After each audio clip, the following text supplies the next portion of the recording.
Yo, people, what's going on? Back again with another footy talk and final weekend of the Premier League season. Final game at Anfield for Klopp. What are you telling me, fam? I'm better now, man. I'm better now after Son's, heroics, on the weekend.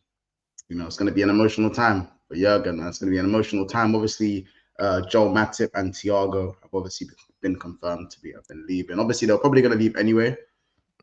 But when it's actually official now, isn't it? So club have made it and they've announced it.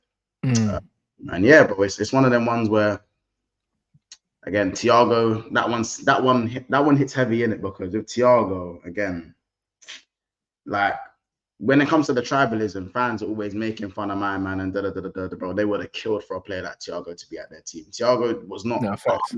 He wasn't even 100% failure for Liverpool for me, because when he was fit, he done the job. He delivered, yeah. You know what I'm saying? So of course, if we want to talk about the 4 years he was there, he wasn't available enough.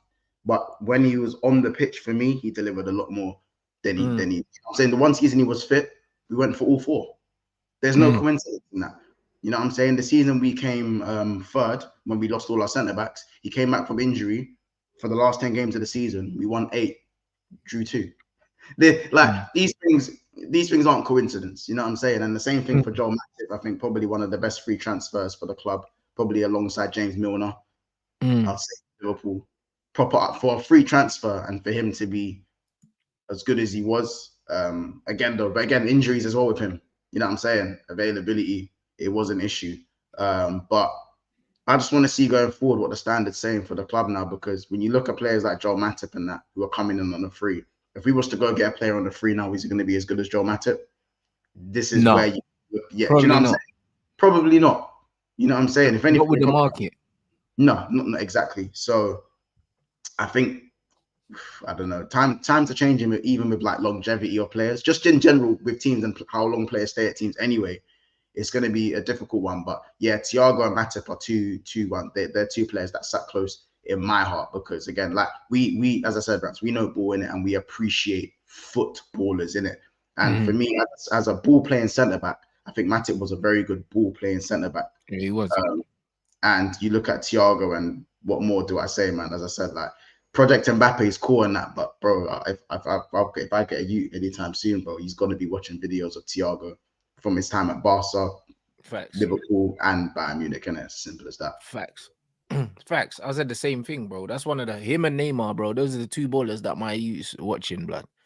That's what I am on, blood. When I have my son, it's them two, blood. Don't care. That's it. That's football to me.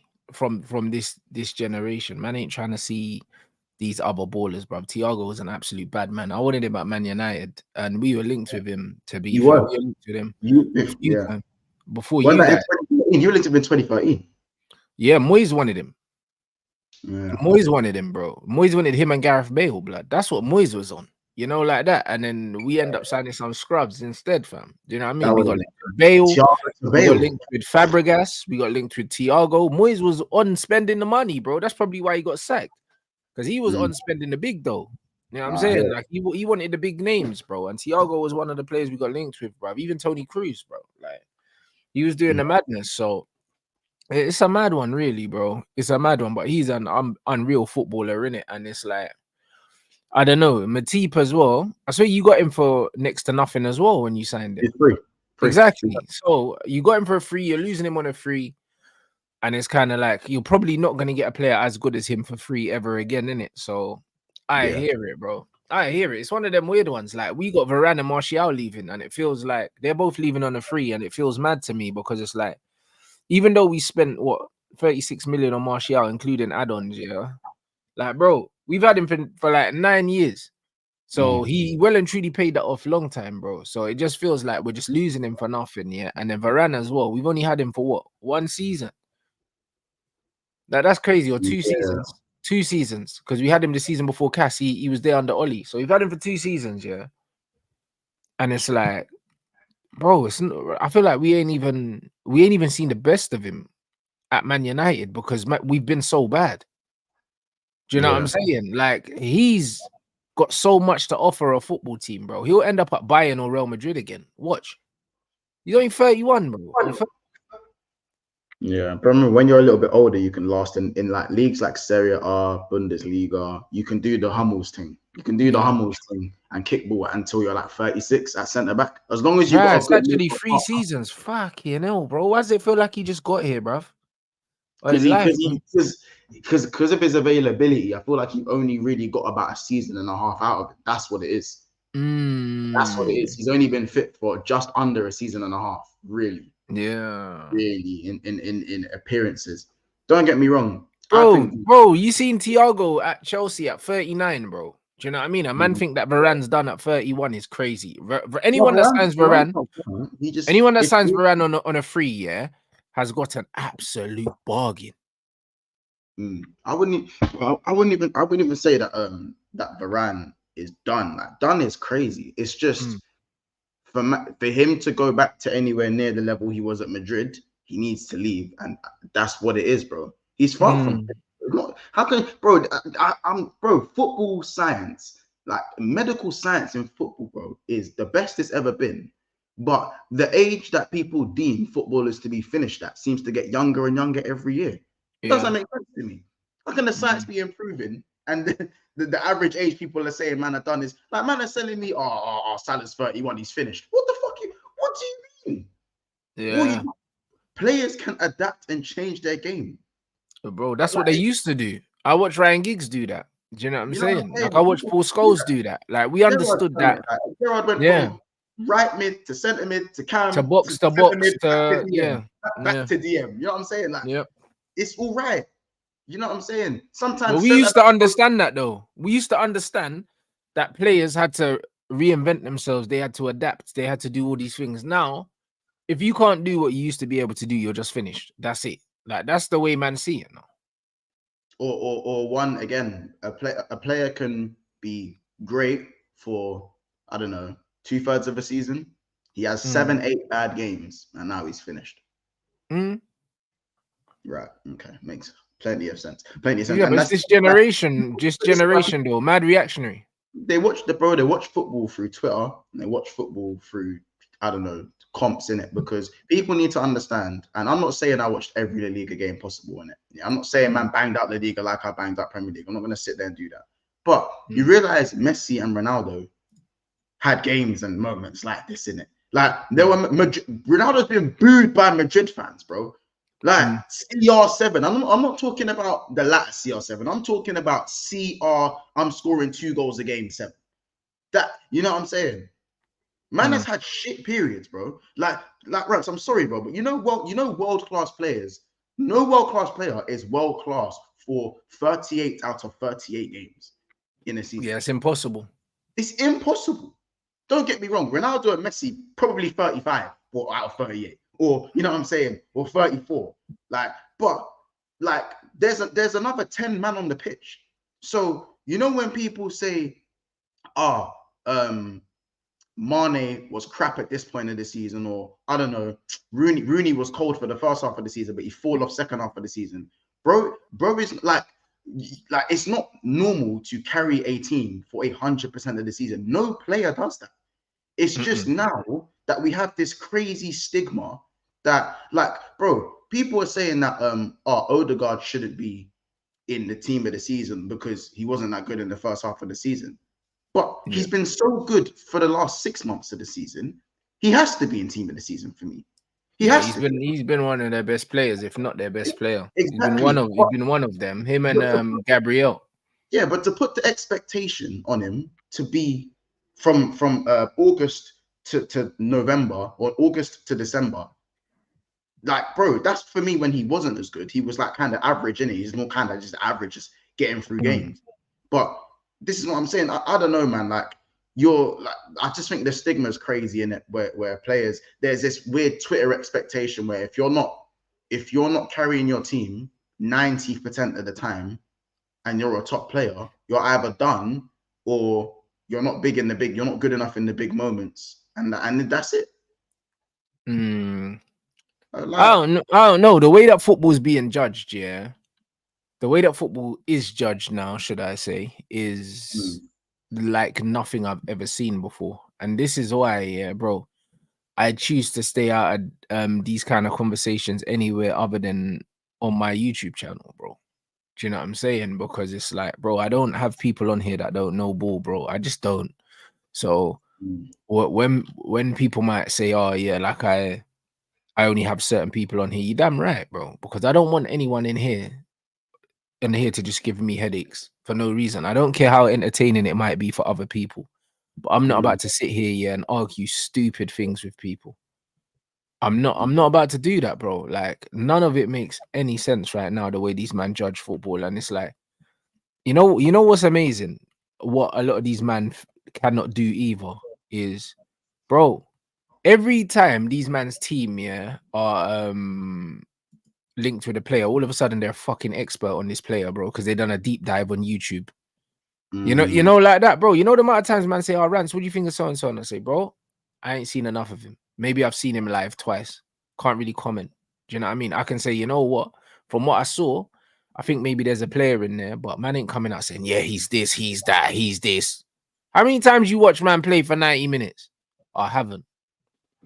Man went on YouTube and then watch one of them scout compilations, blood. And then all of a sudden you watch one of them little 8-minute comps, and all of a sudden you know everything about this guy. Like, what are we fucking doing? Do you know what I mean? Like, even that Benjamin Sesko brother now. Everyone's saying, oh, Rants, would you take Benjamin Sesko? Bro, we got linked with Sesko, yeah, when we had Ole Gunnar Solskjaer. I watched a few compilations of the youth, didn't really like them. And then I watched a few games of him live. Didn't see nothing. And then he was riding bench for a little while. So I was like, yeah, I'll have that. I'm good with that guy, thanks. All of a sudden, we're getting linked with this guy again, because his agent's around doing this fucking. The guy's running around doing a book tour by the looks of it. His agent's everywhere. His agent was at the fucking Emirates. At Old Trafford for the Arsenal game. Now he's linked with Man United and Arsenal. So it's like my man went there for a meeting with both of them. When a player's agent is trying to sell me a player, I'm very wary of them. I hear it. I'm very wary, bro. Anytime someone tries to sell me something, I assume it's not good. I assume that. Do you know what I'm saying? And then on the other hand, you got teams like Crystal Palace trying to keep players, bro. That's how I know the players are good. Because Elise was meant to go Chelsea, bro. Remember? Or was it Man City? And then all of a sudden, they were like, nah, we can't let you go now. But sign a new contract with a release clause, and then we can let you go next season if you still want to go, bro. That's the player I want. Not the player whose agent's running around saying, yo, like, how much would you pay for my man? How much? Yeah, fuck all that, bro. I don't want them players. Don't want them players, bro. I don't believe in this Benjamin Sesko, brother. Don't believe in him. I think he's going to be a flop wherever he goes. Wherever he goes. Because he ain't pulling up trees wherever he is now. Because I heard more noise about him before he made the move to where he is now. And then the noise has died down. I've heard more about the Garassi youth, bro. Obviously it helps that Leverkusen are unbeaten and stuff. But the point is, it was that Salzburg season when he was, but you know what it is? In that Salzburg season, I think he was like 18, innit? Yeah, he was young, yeah. Yeah, bro, if you're 18 and you're bagging like 17 goals, yeah, like that's something to like, bro, the hype was warranted for Sesko, innit? It's just that I think he made the wrong move. That's me. I think he made the wrong move, innit? I think he made the wrong. I think he should have stayed another year at Salzburg. You know what I'm saying? And then maybe gone to, like, for me, or Dortmund. They needed the striker at that time. Exactly. That's where he should have done the Lewandowski thing. Yeah, like that's the move. I think when you go to Leipzig, it's very hit and miss. I think Dortmund is like the perfect club for young players to actually shine. Like, when I'm not talking about just do well, I'm talking about shine. They're like Dortmund's record of like youths that come in for a certain price and sell them for expeditious money is like almost unparalleled. It's almost as good. It's them and Brighton. It's them and Brighton. You know what I'm saying? The ability to come in and give a player cool. Do you know how hard it is at the top flight of any league to just say to a player at 18, you're playing every game, bro. You're playing every game, bro. Like, it's not, you know what I'm saying? I don't care if you're 18. I don't care. You're playing every game. Show me what you've got. You got a year. Show me what you got. You know how hard it is to do that at the top level and get them to produce. You know what I'm saying? Players like Caicedo, you know what I'm saying? Players like Osman Dembele, players like Yusuf Makunku, they haven't sold him yet, but he's been doing this thing. You know what I'm saying? What's the other one? Adeyemi. They've got a few other ones. They've got the wing back that they got over there as well. Not Matson, the other one. Do you know what I'm saying? So, bro, for teams to come in and do that, that's why for me, I think Sesko probably should have gone Dortmund at that time. But again, bro's 20 now. Bro. There's time. Bro's 20 now. So it's like it's not like he can't turn it around. He's had an okay season. In fact, no, he's had a decent season, isn't it?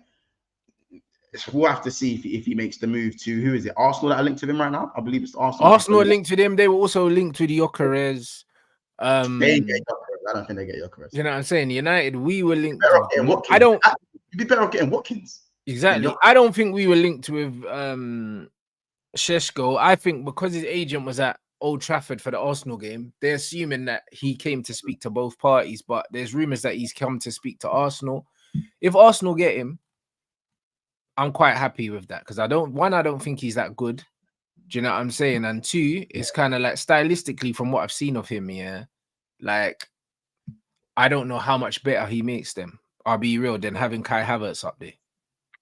I don't really know how much better he makes them. He's just more robust than Havertz. Technically, I'm not too sure, but he's definitely more robust. So I don't know. But that's what I mean. So it's one of them ones where honestly, I don't think it massively improves them. Do you know what I mean? If they got Toney, I would be worried. If they end up with him, not really too fast. From what I've heard, he don't really want. They're not looking at Ivan Toney. We've actually been linked with Ivan Toney. I've seen a thing today, them basically saying that our scouts prefer Ivan Toney to other strikers we've been linked with. And I think that's amazing because, bro, we need him. I'll be real. Like, we need that guy, bro. I think he changes the whole dynamic of the team. I believe he's that good, bro. I think people don't understand how good Ivan Toney is because the team he's in and also because of the job that he's asked. What people don't understand is that when you're in different teams and in different systems, you're asked to do different jobs. Like the job that he has at Brentford, he kind of has to do a little bit of everything. At Man United, we'll just say to him, yo, just score goals for us, bro. I swear down. All the extra stuff, he'll do that anyway, but we'll just be like, yo, just focus on scoring goals. And I think he will do that, bro. He will absolutely do that, bro. Do you know what I'm saying? So, brother, get Ivan Toney to the theater immediately, bro. Would be absolutely amazing. And also, he's the right age. He's the right profile. Everything about it, bro. If we end up getting Toney and Elise, bro, I can't lie. That's a sensational window, bro. Do you know what I mean? I'm not trying to hear the Ollie Watkins thing, bro. Ollie Watkins ain't better than Ivan Toney, fam. Ollie Watkins is good at what he's good at, bro. I think Ollie Watkins is a great he's a well-rounded striker, but I don't think he's well-rounded. I think he suits transitional play. That's what he suits. You know, when Aston Villa sit in their mid-block in that 4-4-2 and then they break quickly, he suits that. Yeah. Do you know what I'm saying? Ivan Toney can suit up a slow build-up team. He can suit a transitional team. He can suit a team that plays very direct, like Brentford do.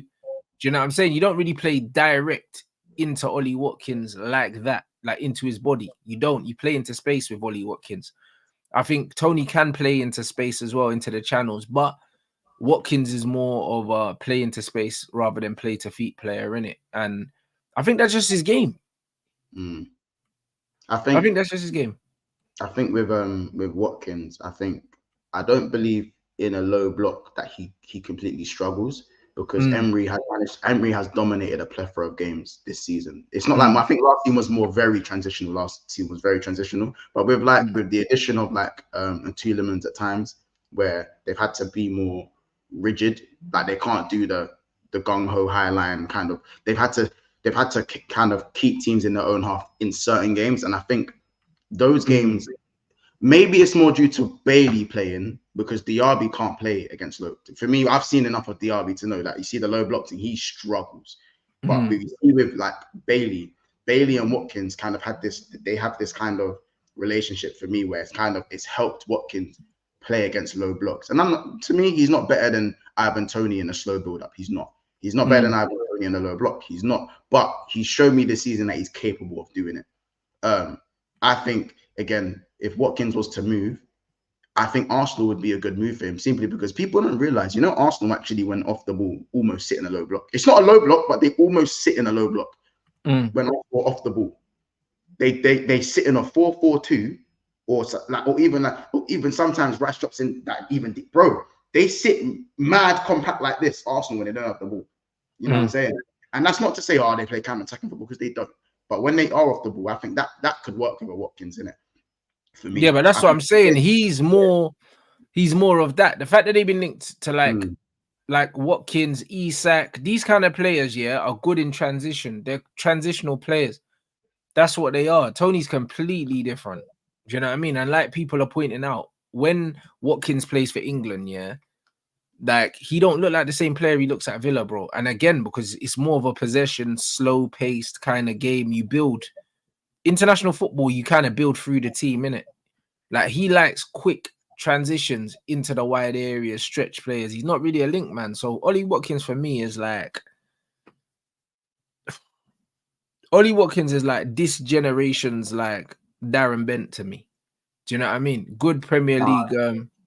Darren Bent. He was Darren Bent was a baller, bro. Like, let's not do this. Let's not do this, bro. No, like, he was England's top scorer multiple times, for different clubs. I think he done it for Spurs. I think he also done it for Sunderland.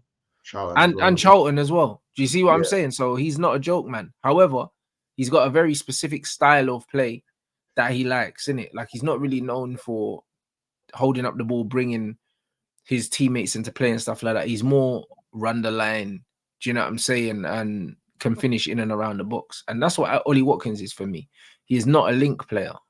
He's not a link player. Yeah, Ben was better than Watkins. I agree. I'm saying this generation's. I don't think this generation's of anything is better than the generation before. I think it's a downgrade altogether. Do you know what I'm saying? So it's one of them things where, like, I rate Ollie Watkins, but I rate him. I believe that his level is Aston Villa now, and that's not bad. They're in the Champions League. It's true. They're in the Champions League. Do you know what I mean? But I just think that Ivan Toney, as a complete footballer, is miles clear of him. Miles clear of him in terms of how he reads the game. Even his England performance was unreal. Forget the goal that he scored, because he doesn't miss penalties. But bro, like the way he was bringing the team, the way him and Kobe Mino were linking up, the way that he was bringing the other players into the game. This is what I look for from my centre forwards. Like, because your centre forwards have to make the players around them better, because you're not always going to score. You're not always going to score goals. You can't rely on scoring a goal to validate your performance as a striker. I don't believe you can do that. Some strikers can. I think Erling's probably the only striker in the world at the moment that can do that. Lewandowski used to be that kind of player. But this is because these guys are scoring more goals than they've played games. That's the only reason why. When you're scoring at a rapid rate like that, you can give the rest of it a blight. Yeah. Do you know what I'm saying? That's it. When you're scoring an obscene amount of goals, to a certain degree, people kind of have to overlook your deficiencies, innit? But if you're not at least scoring, better than 1 in 2, I don't really want to hear nothing about anything else, bro. You got to be scoring you got to be scoring better than every other game for me to overlook any slight little mishaps in your game. So for me, Ollie Watkins, I think he's a very good player. I think stylistically, he would suit an Arsenal. Just like an Alexander Isak, bro. Them transitional players.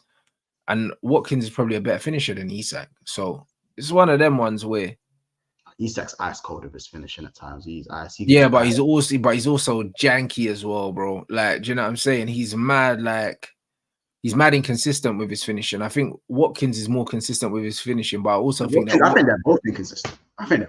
No, I think that Watkins is more consistent this season. But remember, I've seen Ollie Watkins for multiple seasons be shaky in it, and I feel like this is his kind of season where he's peaked this season, innit? Whereas Isak, I haven't watched him for 3 years in a row, but I still know that he's got a lot to do on his finishing still.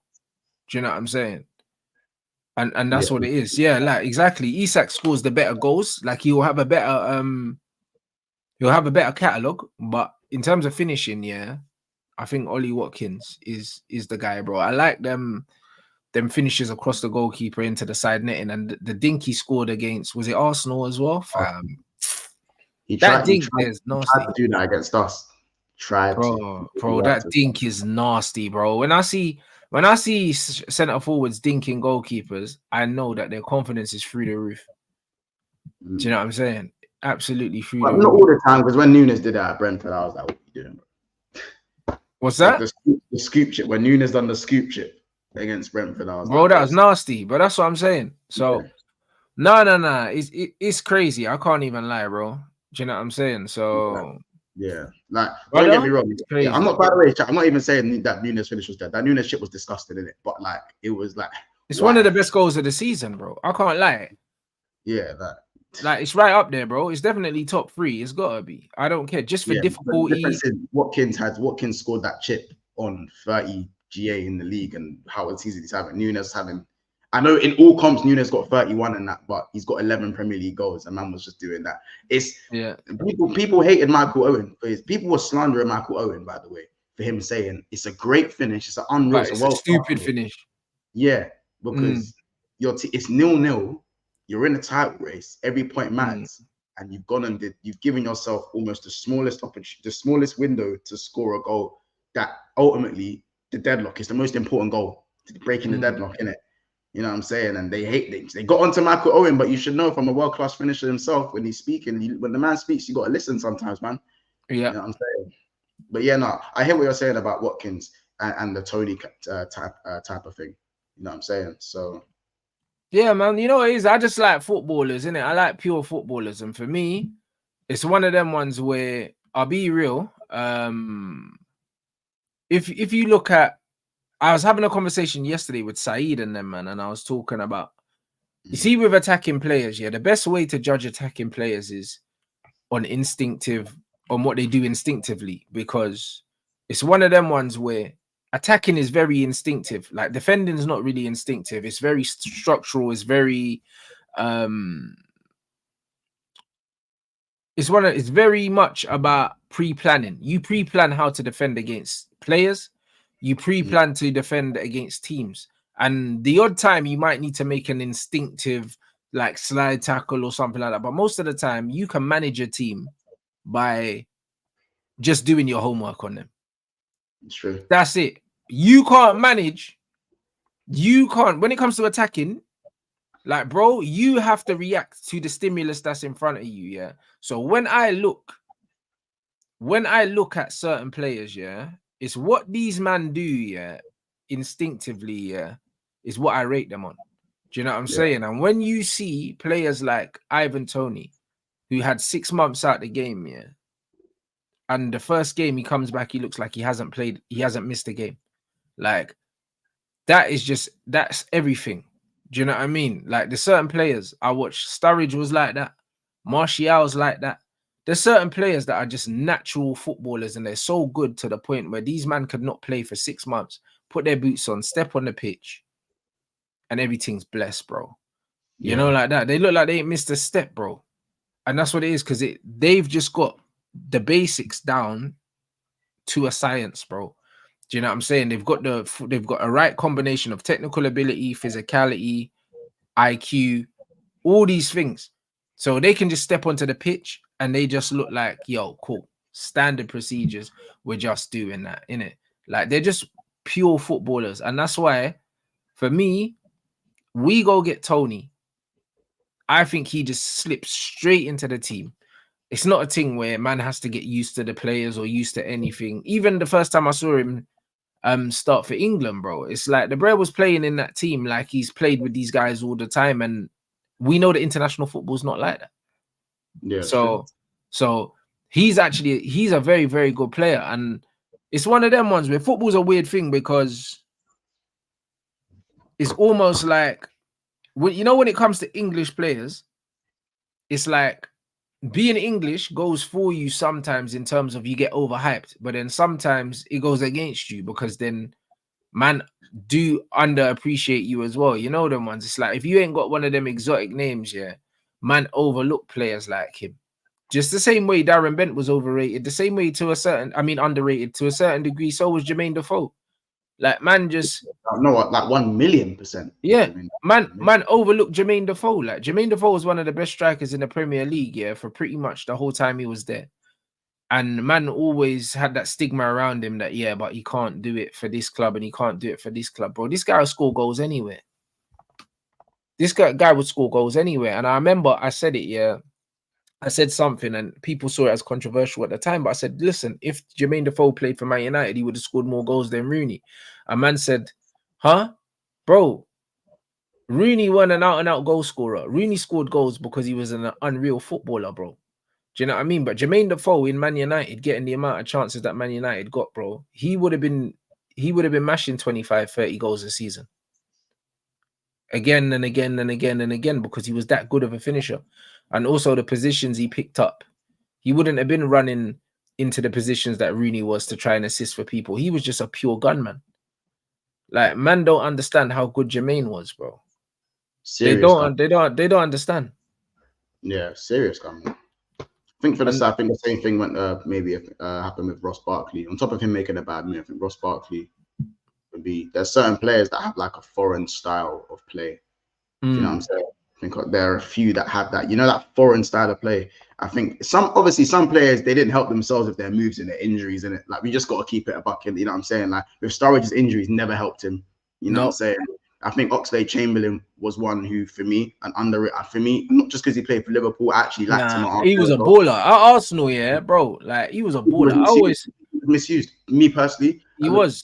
But bro, to be fair, yeah, Oxlade-Chamberlain was always a central midfielder, bro. And I see Wenger use him at right wing back. I think I've seen him get used winger, the left winger, right wing as well, on the wing when he was blatantly a central midfielder, bro. He struck the ball well.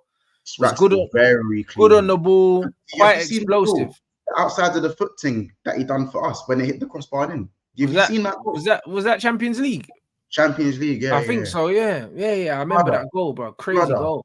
Look at some of the catalogue of goals Chamberlain has got, bro. Even when Chamberlain was finished, last year we played Man City, we lost 3-2 in the FA Cup, and he come off he got the ball. I think he come off the bench, got the ball this close to the byline, beat man with his first touch, dropped his shoulder, beat another man with his first touch, and played the outside of the football. Yeah, round crazy. In between the byline and round, I think it was Diaz into Nunes. He squares, Salah scores. Bro, I promise you, he's done that, especially before when he had his first season at Liverpool. So before we got the mad knee injury. And against, I think it was against Roma, he had the mad knee injury, and he smacked, and he even scores the goal against Man City, where he struck it mad clean, side netting. Bro, I'm telling you, certain men have that foreign style of play.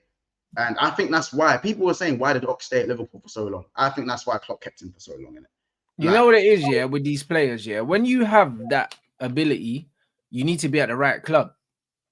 That's what it is. Because I'll be real, yeah, if Foden wasn't at Man City, a lot of other teams would have looked at his skill set and said, oh, well, he's a bit small because he's only 5'7" or something like that. Do you know what I mean? A lot of men might have looked at his skill set and said, you know, looking like Ben Rama. Yeah, because he'd be like, he's good, but we don't really know where to play him. Like, do you know what I mean? Podence. Yeah, Daniel bro. Podence. But this is what these men do, bro. This is what they done to Angel Gomez. Because that's what they done to Angel Gomez at Man United. They were like, oh, he's a really good player, but we don't know where to play him because he's a bit small. Shall we play him on the wing? Is he too small to play centre mid? He was one of my favorites to come out of United, like Angel Gomez. I said when you man sold him, because I remember him scoring a goal on the final day. Was it 2017, 16? Well, I don't know what year it was. He scored a goal final day of the season. I was like, this kid's cold. He's a bad boy. And then even in the under 21s, I see him, and it was him, Curtis Jones, Harvey Elliott, everyone, Palmer, all them man crashing it. They were all playing well. He played in a pivot. He played a DM pivot with Jones. I was like, wait, Gomez and Jones in a pivot, and it don't make sense, but it made sense. When they played, it made a lot of sense. And even to the point where didn't these man beef this? They played well against the Spanish shoots as well. Like, was Gavi in that playing as well? I'm not sure. I don't know if you're not, but they played well against Spain, bro. Very strong football in Spanish side, innit? My point is that like, as you said, I hear what you said about the Foden thing, because like I look at players like Podence here, and it may sound like I was taking the piss. I think Podence is a serious baller, bro. Yes. Like Podence is gifted. I look at some of the shit he done. It gave me Hazard vibes. Obviously, he's not Eden Hazard, but he had that Hazard sort of flow against him. But he played for Wolves, so for me, he was only gonna go here. You know what I'm saying? It was only ever gonna be here. Because if he didn't do what the manager wanted him to do to suit what Wolves was doing, you see that creative twang and explode. You see that creative twang and low center gravity he's got. It's not going to be utilized. Where's it getting utilized? Realistically, or even consistently, it's not getting utilized. It's not. Fact. You know what I'm saying? No, you're right. When Ben Rama was at Brentford and he was allowed to do what the fuck he wanted to do, this guy was moving crazy. Yeah, but then you don't give him to someone like Moyes, though. Exactly, my point. And by the way, he still balled out under Moyes at times. But again, it's a similar thing with Lanzini. Very similar thing with Lanzini, bro. Lanzini was very, very good. Yep. Very, very good. Very technically gifted. You know what I'm saying? To the point where I'm looking at him thinking, it's just a Coutinho replacement. That's at one point I was thinking, like, reckon we can nick him and give him the Coutinho number. Do you know what I'm saying? Yeah. Bro, you're spot on when you say some of these players under the wrong player management, the development, and they just get given a ceiling. Yeah, they're at the wrong clubs, bro. I'm telling you, and this is what it is, bro. Even Ahmad, the same Ahmad at ours now, bro. Like, he's so good. Everyone was talking about his physicality, but then under the same breath, he's like, bro, like, Garnacho's skinny and weak, bro. So how come Garnacho's got physicality, but Ahmad ain't, bro? Like, you see Garnacho get dashed on the floor every week. I ain't seen Ahmad get dashed off the ball once. So this physicality thing's a myth. What? Because he's not tall. Is that what man gauge as physicality now? But if man are under a certain height, then you ain't got physicality. That's kind of not how. That's not how science works. You know, that's not how science works. Just because you're not tall, that doesn't mean you're not strong, bruv. Do you know what I'm saying? Like that, it doesn't mean that. And just because you're tall, it doesn't mean that you are strong. So it's one of them things where if you put the wrong player in the hands of the wrong coach, bro, whole career dusted. And that's what people need to understand sometimes. Yeah, it's like there's a lot of fortune to how certain players' careers go. A lot of, like, even when I look at Eze and Elise right now, they're at the perfect club to just let these guys blossom into the players they are and play football. Then the same thing with Wilf. Then the same thing with Yannick. Like, one thing about Crystal Palace is they're gonna let their players play, bro. Do you know what I'm saying? And it's a good place, yeah, if you're a young player, to come through, because they're gonna let you play. A lot of teams don't give their players that freedom to just express themselves and to just be center stage, bro. Like, they're the main two guys in the team. Everyone knows it's their team. Yeah. And like, no one has a problem with that. But a lot of teams you can't really do that. You can't really do that at certain teams, bro. So for me, I think people need to understand, yeah, that there's so many things that go in that happen in football, and there's a lot of politics involved in a lot of shit, and you don't really know what kind of players you're gonna get, bro. You don't know what players you're gonna get. And sometimes if a player doesn't do well, it's not because they're not good. It's not because of that. And just because a player does well, also, it's not because they're better than another player. Sometimes the circumstances are just perfect for them. No, what's this? No, 100%, bro. That's another thing. Yeah, they are a mid-table team, but the thing is, yeah, you know what's funny? Because players play for lower teams, yeah, it's like a lot of people don't understand football. They can't spot talent, bro. Do you know what I mean? And it's not just people, even footballers. Because remember we watched who was it? Yeah, we watched the thing with Kevin De Bruyne, and they asked him about Bruno, Maddison, and Erdegaard, and he was like, "Oh, basically, because Maddison was doing what he was doing for Leicester, that kind of invalidates what man's doing." When it doesn't. The reality is, it's like, just because he played for Leicester, that doesn't mean that you can't look with your eyes and see that man's better than Bruno. Like, No, it doesn't mean that. But loads of people look at a player and say, "Oh yeah, well he's at this club, so he can't be better than another brother that's at a club better than him." That's not how football works. No, of course not. That's not how football works. Do you know what I'm saying? So it just is what it is, bro. It's pure foolishness, bro. Man said hopefully Arne allows Liverpool players to ball out. Bro, he's gonna let them play, bro. The style of football that he does play, like Liverpool will be better to watch than they are under Klopp. Anyway.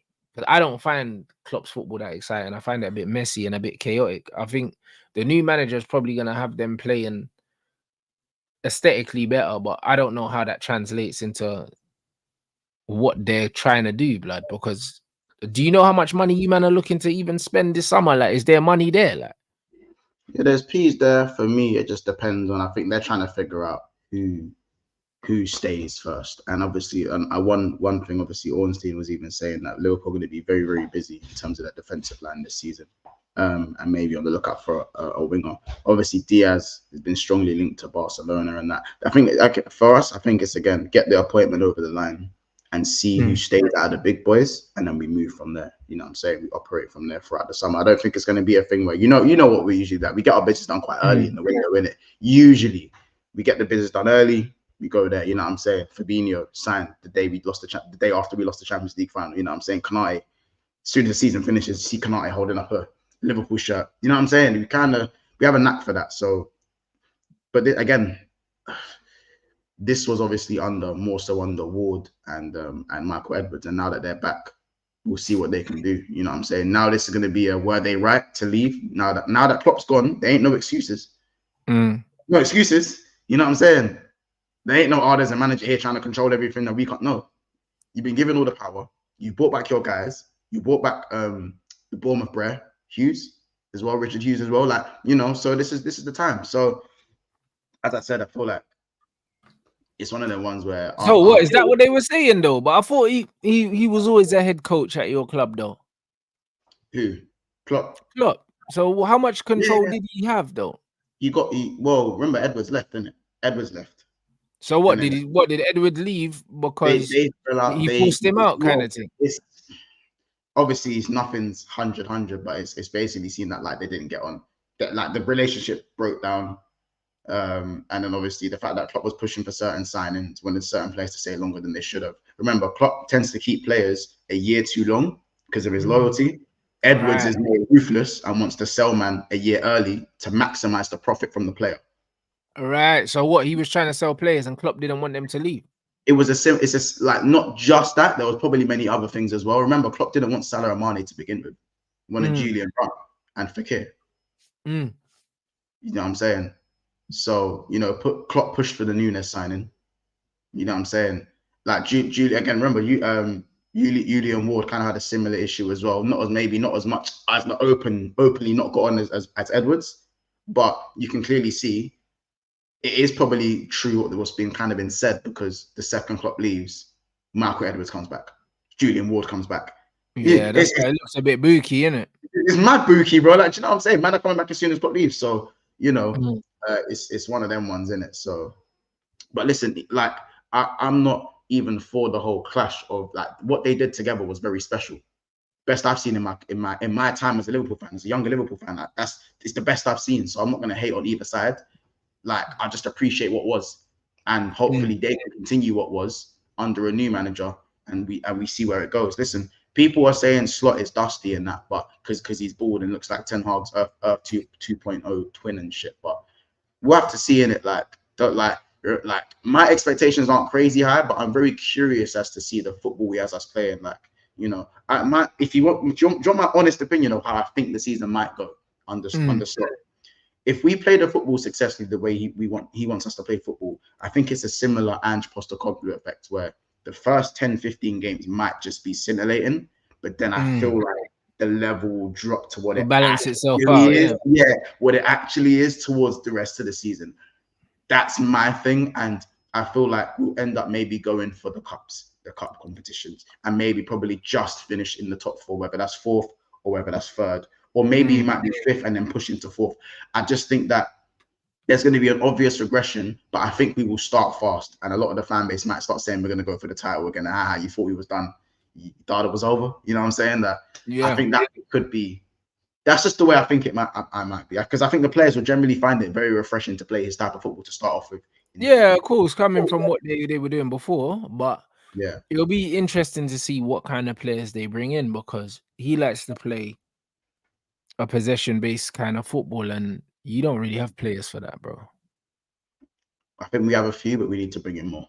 Yeah, you don't. Yeah, I'm saying you don't have enough to do it really well. You know what I'm Yeah, saying? for the whole season. I think in midfield you've still got Curtis Jones and McAllister, who are two ball-playing midfielders. I think if you want to bring back Fabio Carvalho, but for me he's too lightweight. And I know we say lightweight and talent. Fabio Carvalho is a good baller, but he just pissed me off because he's down tools in it. So you know, I don't like that. That one, it doesn't sit well with me with that. And I think, how about this? I think that ball playing football will probably suit Mohamed Salah a bit better as well. Man, don't have to run as much. Man, you got to run as much, bro. Again, it's the transition. It's we talk about transition with players. Players started. Oh yeah, Bajcetic as well. I forgot. Yeah, Stefan Bajcetic as well. He's a decent player on the ball. I think it's probably Elliot can play as well. But as we said, we've got a few, but not enough. So that's why it depends on the window that we bring in. That's why I think if we do go into this ball playing style, I think Konate might not. Don't know what that's going to do for Konate. I think it's going to suit Jarrell more. I think it's going to suit Kwanzaa more, because I think Kwanzaa's the closest thing we have to Matip. I think it will suit Joe Gomez a bit more. I think Konate might be the one that not going to suffer in it, but he's going to really have to improve on the ball. Yeah, and it's all around technical play. You know what I'm saying? I think Endo won't survive in this. I don't think Endo will survive. So you just come in though. No, I'm talking about Endo as a ball playing team. Endo like to feel his, like he's one, the man who contact, move your body around, similar to Wijnaldum, but Wijnaldum had the ball playing ability as well. Like Wijnaldum was both. You know what I'm saying? So we'll have to see with Slot's style of play. I'm more interested to see what happens in the front line and the defensive line. I think midfield we might be okay if we go and get one midfielder, but I think we need one of each. I think we need probably one or two defenders. We need a midfielder to add to what we've already got. And because again, if you're getting rid of Thiago, sorry mate, we got, you know what I'm saying? And with the front line, obviously we got linked to Anthony Gordon. I don't know if you saw the links with Anthony Gordon. I did. I did. Very interesting. Is he a Liverpool fan? Yeah, but yeah. Good friends of Curtis Jones, isn't it? I thought he might be still. It's interesting. They spent loads of money for him. It was in like 60 M, so you're gonna have to spend way more than. So that means you're spending 80 million minimum to get him. Exactly, but then obviously everyone wants Isak. That's why I say they don't let Guimaraes, Isak, and Gordon go in one window. They'd be booked. Hell no, they don't even let two of them go. I believe one of them goes max. You know what I'm saying? I think Gordon's gonna. The only thing with Gordon, I just think genuinely he's gonna get better and better. I don't think he falls off next season. I think he carries on. He's a good player, Anthony Gordon, bro. I've been saying it for a minute. I was like, yo, this you's better than Rashford. Man was saying, oh, Rashford, you're high, bro. Listen. For me, he was the best left winger in the league. Well, I had a shout for at least top 2 best left wingers in the league. Because if you look at the left wingers, they ain't been great. Martinelli, who was one of the better left wingers in the league last season, pants. Rashford, pants this season. Diaz, underwhelming. Let's be honest. You can call him a real winger, but for what we needed, underwhelming. Trossard off the bench, kind of a centre forward, plays a bit of both. Who else are we really looking at in terms of left wingers? Help me out. I'm struggling. You know what I'm saying? I'm struggling. Aston Villa's wingers are more on the right side. It's like it's more Bailey. So that's on the right side. Yeah, but that's what man been saying, bro. Like when you actually look at the players in the league, bro, and who's doing what, it's mad underwhelming, fam. It's mad underwhelming. That's why I think, bro, like one good window, yeah, and all of a sudden, yeah, like you're just involved for no reason. Because, bro, there's just not too much going on in this Prem. That's what I keep telling man. It's just been announced. Fabrizio Bomb on a slot. It's all been signed. Just been announced. What's been announced? Yeah, Fabrizio Romano. Slot has finally signed his contract with Liverpool as the new head coach today. All documents are in place. The official announcement will follow. And they're just sorting out the work permit. Crazy. There you go. Bombs just dropped. I have to change my title. You know what I'm saying? but yeah, it's crazy. So I don't know, man. It's there's a lot with Liverpool that's going to be going on. I'm excited because it means it's going to be a busy summer for me, content-wise. It's going to be a very busy summer. I ain't going to be seeing the light of day. So, but I'm bro. Sometimes change. Obviously, there's always going to be a regression with change, but sometimes it's nice for change. Trent said it himself in an interview. Sometimes it's time for something different. You can't keep withering away at the same thing because as good as you are, teams will always improve and get used to your style, making you easier to play against. You know what I'm saying? There are teams like Brighton who cut through Liverpool because they play through the lines. De Zerbi's thing is playing through the lines. But if we played De Zerbi's team first year, De Zerbi only played us for the first time, Brighton would get torn apart. And like they did get torn apart. But you keep playing against a Klopp side, you will understand how to play. Cool, it might take 2-3 years, but he's been there 9 years. That's why teams like Burnley at times look good against us. Teams that should be nowhere near us look good against us because they go, right, we're going to have to make the right decision. If we don't, we could lose 5-0. If we make the right decision, we could easily be 2-0 up in the first half. Mm-hmm. You know what I'm saying? It's simple as that, really. It's as simple as that. I don't know. I don't know. It's going to be interesting, bro. Like yeah. So what's Klopp's legacy now then? Like, how is this player going to be remembered, bro? Do you know what I'm saying? For us, I think it's going to be more of someone who got us back to where we were rather than someone who's the best ever. You know what I mean? It's more he took us back to where Liverpool needed to be. I don't think his time was a failure or embarrassing or by any stretch. Klopp was a successful manager for Liverpool. But if you go and win a Premier League, you're successful for Liverpool. If you won us our first Premier League in 32 years, you are successful. However, to put him in the top 5, I think he just falls outside of that. I think if he won the Prem this year, he goes in the top 5 for me. Goes in the top 5. I think it was that tight.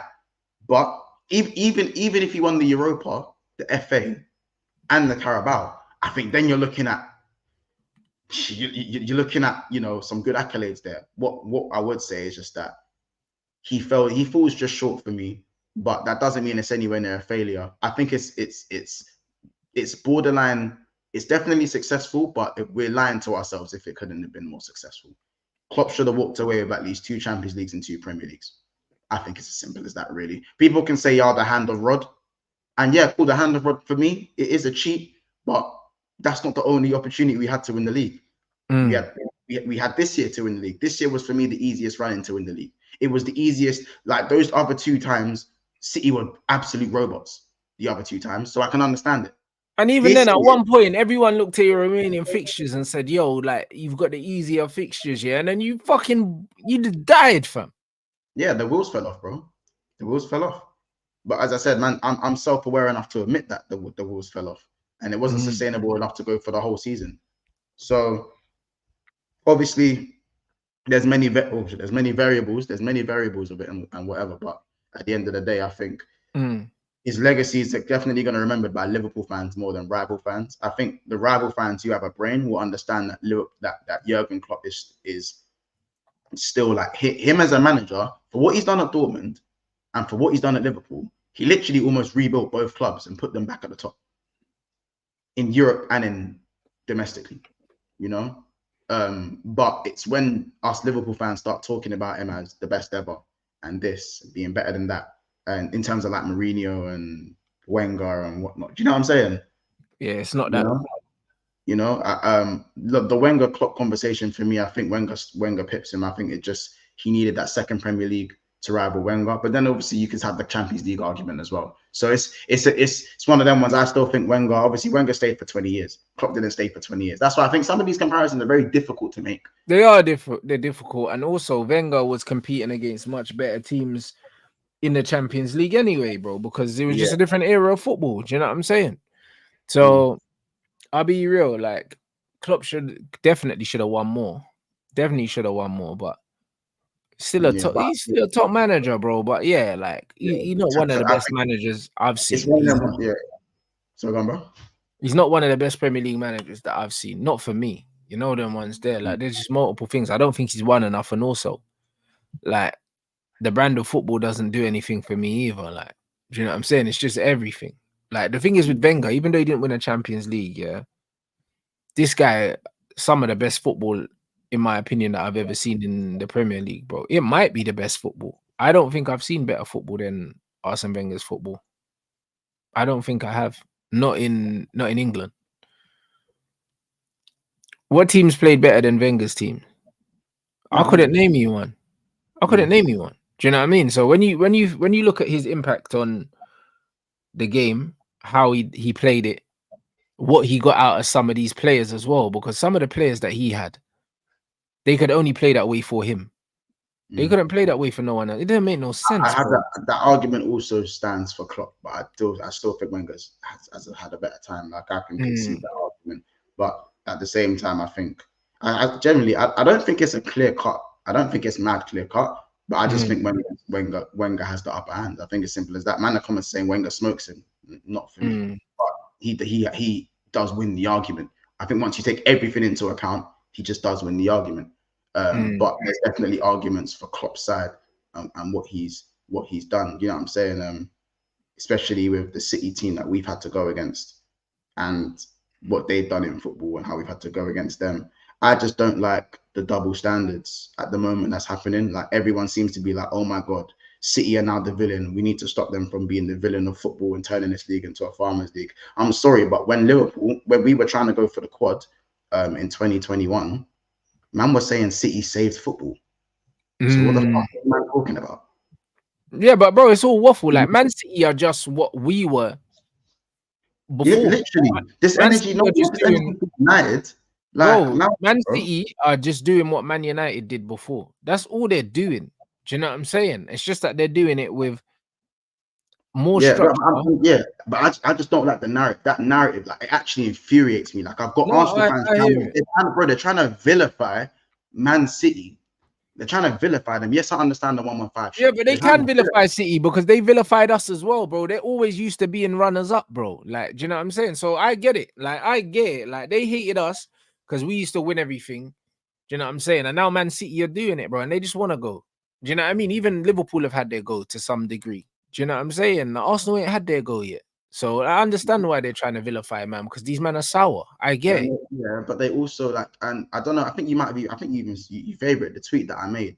Remember what I said? I said, what I said was, I'm gonna read it because I don't want to word it differently to what I actually said in it. Yeah, but why is it for me that when Arsenal look at, and it's not just Spurs, by the way, like this is not just Tottenham Hotspur, in it. But why is it that when Arsenal look at rival clubs in and around them, and let's use Spurs for example, the only metric that they measure them in is trophies. Trophies. That is it. I don't care about no context. Trophies. But when it comes to measuring themselves, the metric that they love to use is progress. Yeah. Yeah, but bro, but this is what they do. But this is what they do. But this is what I'm trying to say, fam. Like, they always want to bring up the trophy conversation with Spurs because they know that's a conversation they can win.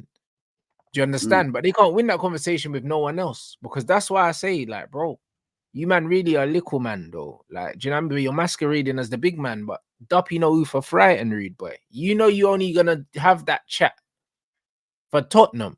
But that's why I said, bro, like, and I released a video a while ago. I said, bro, if anyone's Spursy, it's Arsenal, bro. Because every time they get an opportunity to do something of merit, yeah, they bottle it. But then somehow they've projected this onto Spurs. But really, Spurs ain't never really been in title races like that. So it's one of them ones where how can Spurs be Spursy if you don't expect them to win, bro? Surely the guys that have the record for being top at January and not winning the league the most times is the Spursy one.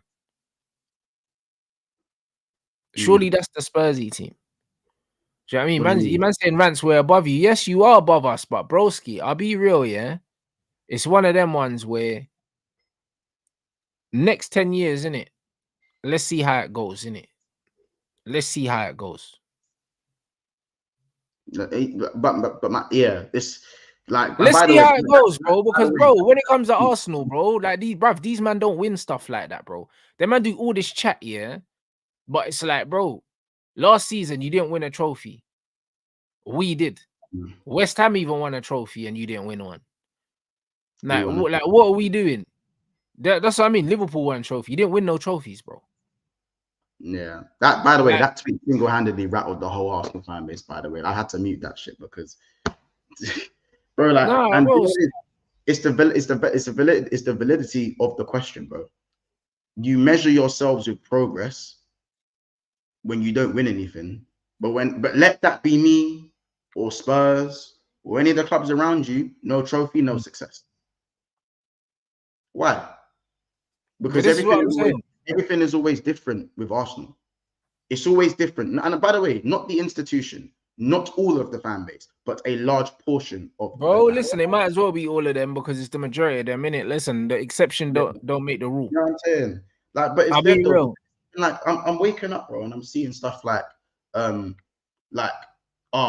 why the hell have Liverpool fans compared Arteta, who this is his first job, to Jurgen Klopp? He's been managing since like 09 or 010 or whatever. I'm like, excuse me. I've had to sit here for the last 2 years and hear if Arteta wins the Prem, he's going to equal Klopp's Premier League legacy in less time. But now that he hasn't done it, now you man are saying, why are you guys making the comparison? Why are you guys making the comparison? Look how long they've been managing for. You can't have it both ways all the time. But the thing is, they'll talk themselves into the conversation, but then they'll always have that rebuttal. Oh yeah, but he's only been managing X amount. That's not the point. That's the same argument where these men say, "Oh, Rants, he's only 19. Is he good or not, bro?" Listen, I ain't got no time for all this. This is why I said these men are like in school. Remember back in school, bro? Yeah, when a youth would antagonize. You're in year 9, and a youth goes and antagonizes the year 11. And when the year 11 punches him in his head top, he goes crying to the teachers going, but he's 2 years older than me. He's twice my size. You should have shut your mouth. Yep. You're the one that Arsenal wants to antagonize teams that have done more or are doing more. And then when the comparison, when it doesn't work out and you get punched in your head, well, I'm younger than you though. Brother, but this is why, yeah. But this is why, yeah, I absolutely cooked them after the Tottenham Man City game, bro. I just went on a rant and I cooked them because I said, bro, you man have got so much chat for man that are better than you and above you.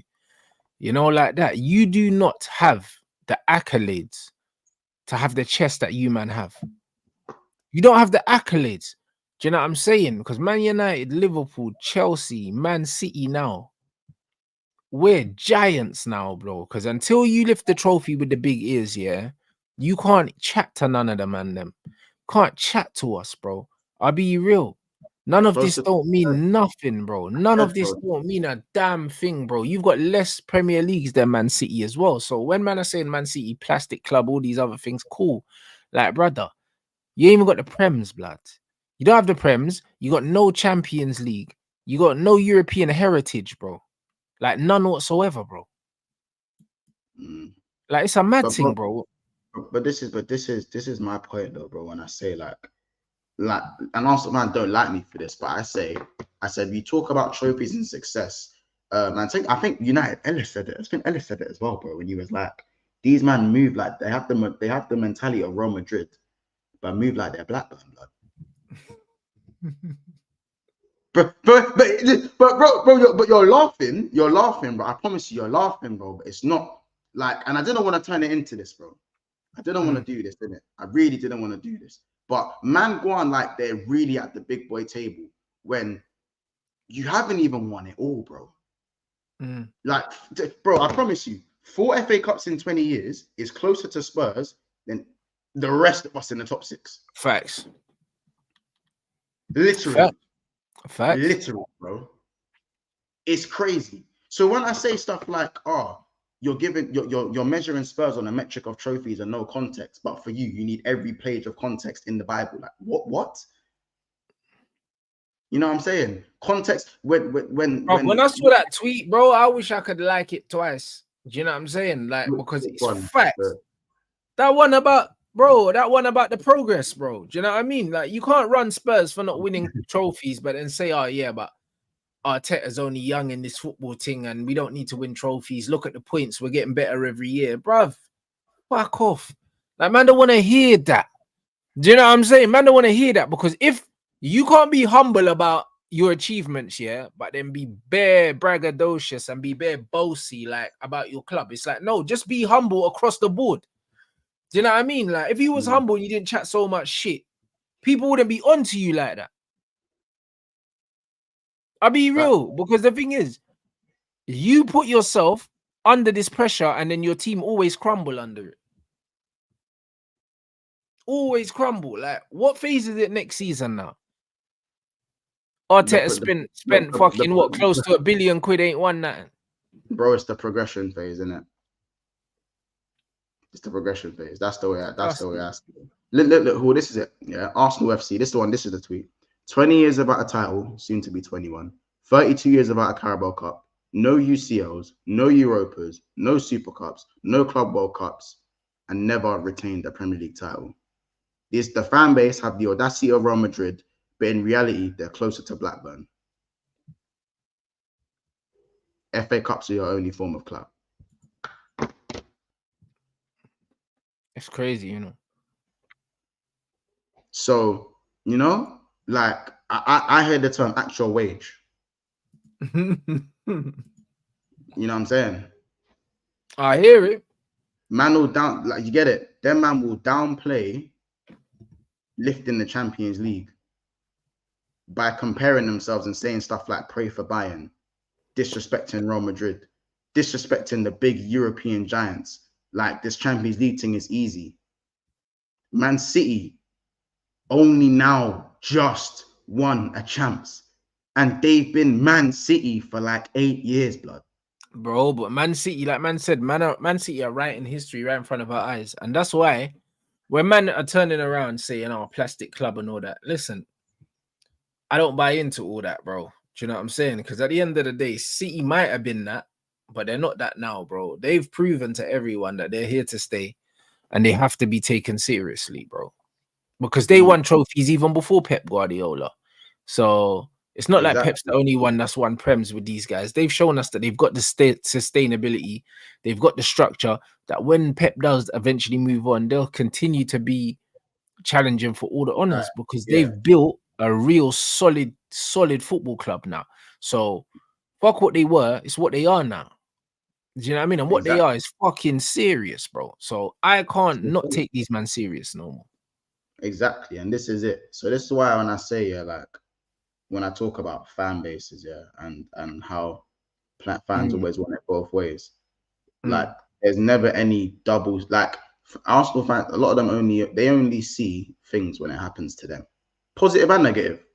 Like, you know, to the Arsenal fans that I had to consistently argue to tell me what Firmino used to do for my team, they only realized that when they signed Gabriel Jesus. So only when you sign Jesus do you realize that, you know. Or for instance, you called Liverpool bridesmaids, even though we went and won the champs at the same time. But now when your second place is progress, and that we need to get that Man City together. Oh, here's a better one: Liverpool's COVID Premier League, but it's never called a COVID FA Cup. Facts. You know what I'm saying? Because if you want to call our Premier League a COVID Prem, then surely Arteta's never won a trophy then, right? Yep. Then there's 0 trophies in the last 7 years then. Let's just put it that way then. Facts. And it was with someone else's team as well. It's you know what I'm saying? It's double standards FC. Seek validation, avoid expectation. Put it in the dictionary and put Arsenal fan on top of it. That's what it is, bro, with these, man. Consistent. Bro, nothing but facts. Can't even lie. You know what I'm saying? So, and you lot can hate me, say what you want about me. Fuck off and win something, man. Because you man underestimate how hard it is to get over the line. You disrespect European giants because you feel like it's easy. You lot must think it's easy to win a Champions League. Not easy, but you underestimate how hard it is to get over the line. Competing, anyone can compete. I promise you, anyone can compete.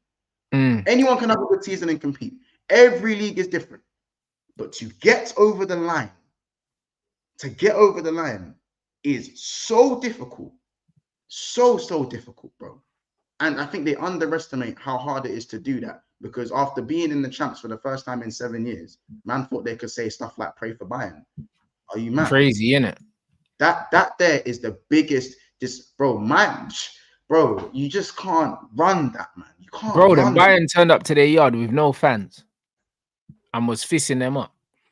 Yeah, bro, I don't care. Bro, Forest have a UCL. Yeah, but big them up. If Forest have a UCL, why don't you?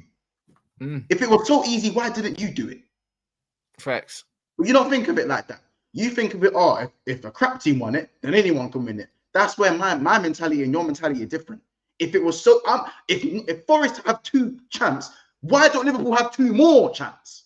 Why don't we have 8 instead of 6? That's how you man need to look at things. It's as simple as that. Nah, I hear it, Maybe bro. it's not simple. Maybe common sense ain't common. I don't know. Not common. I don't know. Innit? Maybe I'm a hater. Innit? I'm just a hater. No, you guys made progress. I don't know, bro. It needed to be said, innit? It's one of them ones. It's gonna be interesting. It's gonna be an interesting weekend. You know what I mean? We got Lee Gunner at 5 as well. We're gonna be talking about we're gonna be talking about the master and the apprentice. You know them ones. I'm gonna see like if man can do it. I forgot to say as well, and I mentioned this on the previous stream. It's now a good time to bring up the 0-0 draw the Etihad.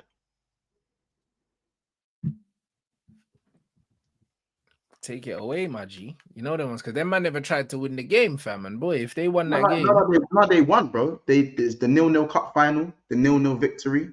That they were celebrating. I hear it. Yeah, it's again, and I don't want to add part 2 to the grilling, but to me, it sounds like someone who constantly says they're gonna do something, and when they don't do it, they want to draw positivity like blood from a stone. So again, you said you was gonna beat Bayern. You said you was gonna beat Bayern Munich. You didn't beat them when they were at their weakest. No fans in your stadium when you played them. Your star boy dived. And then on top of that, you wanted to twang the narrative and call it you know what, first season back in the champs, it's good to get to a quarterfinal. You want to twang it. You said you were going to go and beat Man City, the weakest Man City. Man City were barely getting through games when you were going to play them. Barely getting through games. You know what I'm saying? They had injuries. They were weak. And what's the one way to destroy heritage? To win a game when a man is down. So what did you do? You said you were going to beat them, and you ended up leaving the Etihad with 29% possession, barely any chances created, and then you twanged it into a defensive masterclass. It's just saying you're going to do things and then not doing it, and then twanging the narrative. It's called, do you know what that's called? That's called toxic positivity. Go see a therapist. I promise you. It's called toxic. That's positivity. What they do, though. That's what they do. You know what I'm saying? That's what it's called. Toxic positivity. And that there is like surrounding yourselves with a bunch of yes men. It's unhealthy. It's very, very, very unhealthy. And when these things happen, bro, we talk about the Man City game. I'm not even saying you should have gone and beat Man City. That's what people seem to think, man. So I'm saying you had to go, you should have beat them. I'm saying you should have tried to beat them. They didn't try to beat them, and then they tried to twang it. And they turned around and said that, it was a defensive masterclass, professional performance. Do you know what I mean? All of these things, bro. Nah, you parked the fucking bus. You went there for a draw and you got one.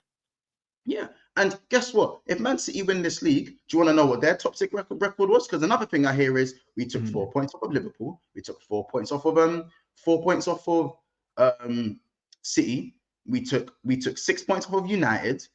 We took 6 points off of Spurs. Sorry, we took 4 points off of Spurs. We took 4 points off of Chelsea. Well, guess what? City didn't beat Liverpool, didn't beat Chelsea. They're on a double on United. They only got 1 point off of you. How many points do they have? This top 6 table. You see this top 6 table, bro? you have the trophy. Have the fucking trophy. Have the we won the top 6 trophy. We won the top 6 trophy. I hope you enjoy it. I hope you enjoy it, man. I hear it, you know. I'll be real. And the thing is, I was gonna let these man off, but now you're right. Because that City game, the way they celebrated that draw, bro, you thought that was the Premier League title there?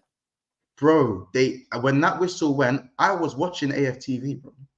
Them man done a round of applause.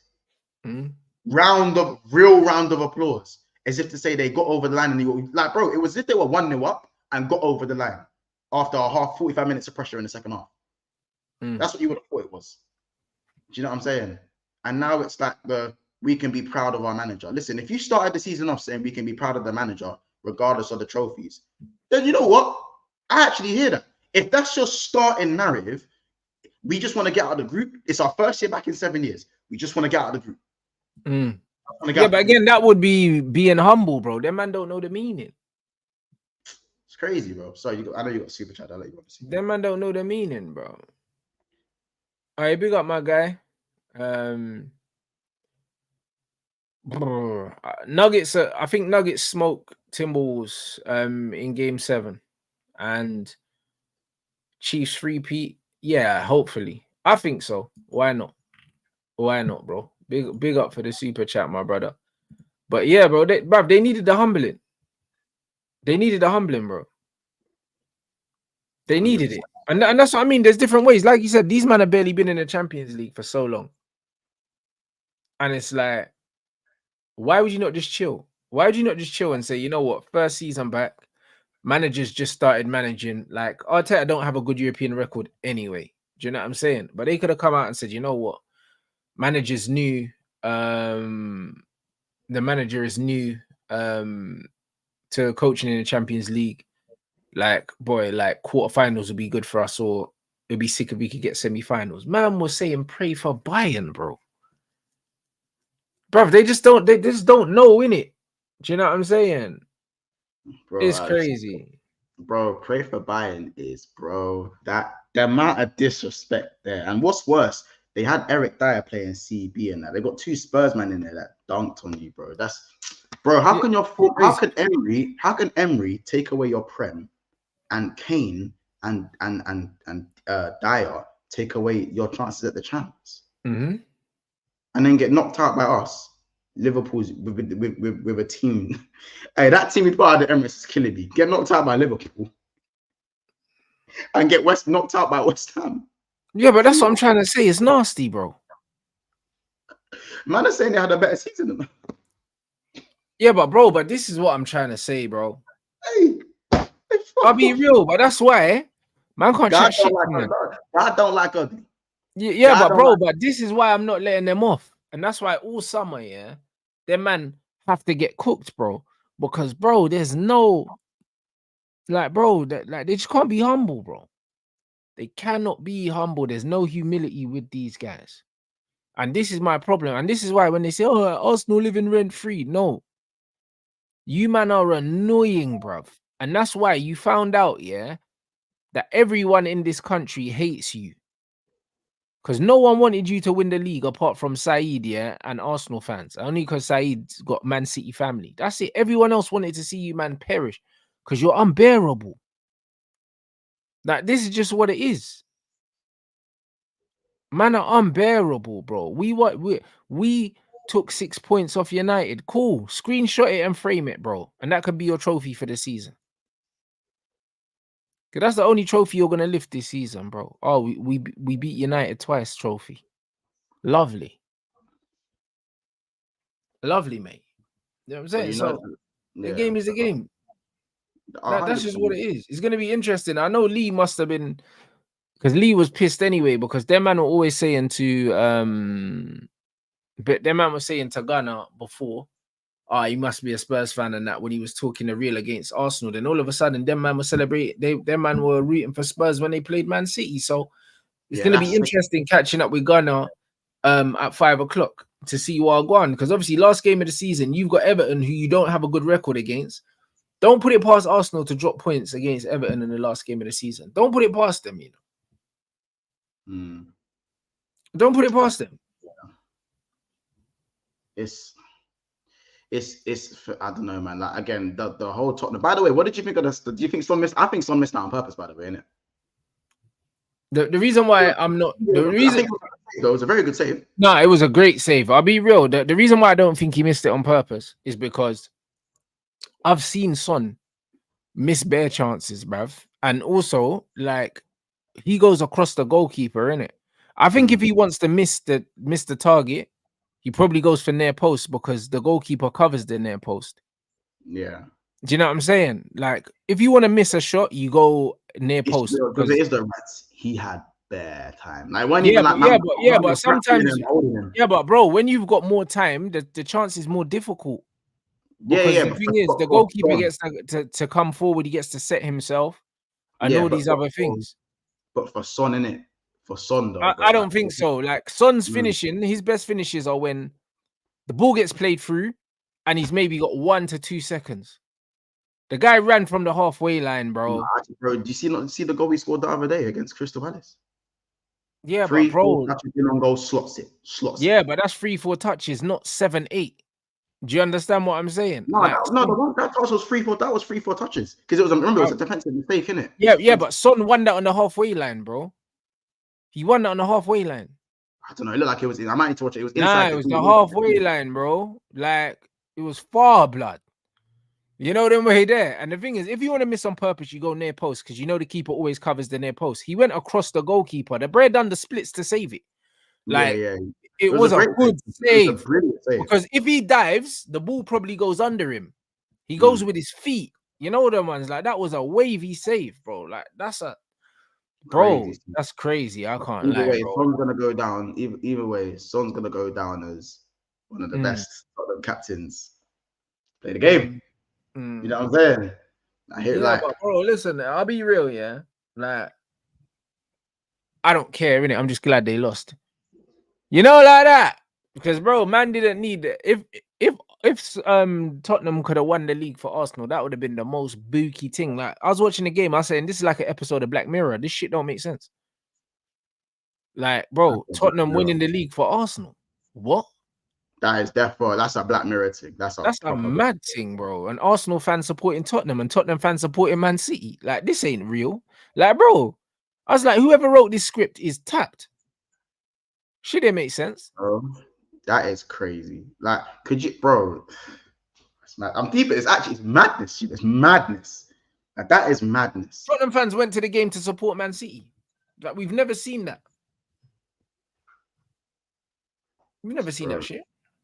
They were doing the thing, the Poznan thing. Bro, how they doing against their own team, bro? Bro, against their own team. Hey, oh, bro, sorry, carry on. Bro. That one dead in the store. No, real chat. That is evil. Someone in the chat said that Ange said that he was too hard on the fans or something like that. What did he apologize in the thing? Because he switched on the fans. But bro, it's one of them ones where he's got to understand the club that he's at. I'll be real. He's got to understand the club that he's at. He's got to understand the history of Tottenham and Arsenal. And if he understands that, then he doesn't hold that against the Tottenham fans. It's true. No, it's true. Yeah. I think Tottenham actually made it very difficult for City as well. I don't feel like, you know what I'm saying? I don't feel like they stood there and rolled over. I think Tottenham didn't. Than a lot of other teams actually did, bro. Bro, they tried to win that game, bro. I'll be real, because even when you see some of the saves the goalkeeper made, there was a chance that came in. I think Son tried to dink it, and I think Edison saved it. That was the right thing to do. Yeah, that was the right thing to do. He did everything right. Do you know what I'm saying? Like, bro, like they done their thing, bro. And also they cleared a couple off the line as well, bro. Spurs. So they done their thing. They tried to win. Yeah, especially the crazy save he made. That was a crazy save, the point blank one from Foden. Yeah, he made a mad save from Foden, but Foden has to bury that. I can't lie. That finish is poor. That's hit into the ground. Exactly. He's got to aim it downwards, bro. He hit it at the one height, yeah. That was perfect for the goalkeeper. If he aims that downwards, that's a goal. Do you know what I'm saying? So, and what's his name? Dragusin blocked one off the line as well, bro. Like from Bernardo, I believe. Like he kind of chested it away. Like, so, brother, they done their thing. They done their thing, bro. Man, have to rate them, bro. It's crazy. No, I was here the day before the game, and I sort of mocked the whole thing. Okay, when I said I hold my hand up, I got it wrong. Fair enough. At least he said he got it wrong, because yeah, sending for the fans, you didn't need to do that, especially you just come into the side as well. Do you know what I'm saying? I think it's just emotional, bro. It happened. Yeah, but that's it. Just hot blooded at the time, because it's true. Imagine if Andrew was at Celtic and he knew if he won a game, then Rangers would win the league. He would know the brothers Celtic fans would do the same thing. They'd be like, "Fuck this, we're not giving the fucking league to Rangers, bruv." You know, like that. Man would have told him, "Yo, play the youth team." That's a great example. This is exactly what it is. So, like, bro, you can completely understand the Tottenham fans. If you don't understand the Tottenham fans, you don't understand how deep that rivalry goes. Like, you don't understand that. So that's a great example. You know what I'm saying? So, nah, man, the game is the game, people. But yeah, you got a show coming up, my bro. Yeah, bro. I've got one that's literally, I think we're scheduled for in 15 minutes, but I'll move the time back so it's not gonna. It's a normal. Yeah, that's calm. I'm gonna redirect that now, bro. You know what I mean? It's You lot, make sure you subscribe as well to the channel. Big Six Bands. It's in the title. What's coming up on the show? Yeah, so we're basically Liverpool stuff. So obviously Arne Slot's just been announced as the papers are signed, so I've had to change the title. But obviously, more of the conversation is going to be about Thiago and Matip, and also Anthony Gordon, kind of his kind of comparison. What would he bring to the Liverpool team? And of course, we're live again at 7, I believe, or 6, between 6:30 and 7 for the last, well, it's the last preview, isn't it? Game week 38 match day preview of the Premier League. So you guys have got 2 streams today. As I said, you got Rants, you got Lee as well, 5 of course as well. So you got make sure your notifications on for everything, man. You know what I'm saying? Everyone's moving. Let's get to 100K before the end of the season. Like this video as well. Yeah, run up the lights, people. That's not far from. Yeah, I'm nearly at 9.5. I'm on 9,440 something. So yeah, that's what I'm saying, bro. That's it. And I'm guessing you man are doing Euro stuff and all that as well. Yeah. We're just gonna change the narrative in it. Like rather than having our teams we support, we're gonna give each other a nation in it. And then okay, well there you go. So that's it. So just use the summer, get to your 10K, brother. You know, like that. Simple as that, man. You know what I'm saying? That's it. But now, big up everyone. And you know what I mean, make sure you support the man them's channel, man. Big Six Bands. The link is in the title. I'm back at 5 o'clock with Lee Gunner. You already know that's gonna be jokes anyway. I'm sure he'll have some interesting words, boy. You know what I mean? For some of them Arsenal, man, if he hasn't exhausted his vocabulary already with them, man, because I know he was cooking them after that game, bro. Them man were twerking for Tottenham, boy. So, you know what I mean? The game is the game. So, big up everyone. You know what I mean? We're going to redirect you over to Big Six Banks. Make sure you smash a like on the way in. And then I'll see you guys back here at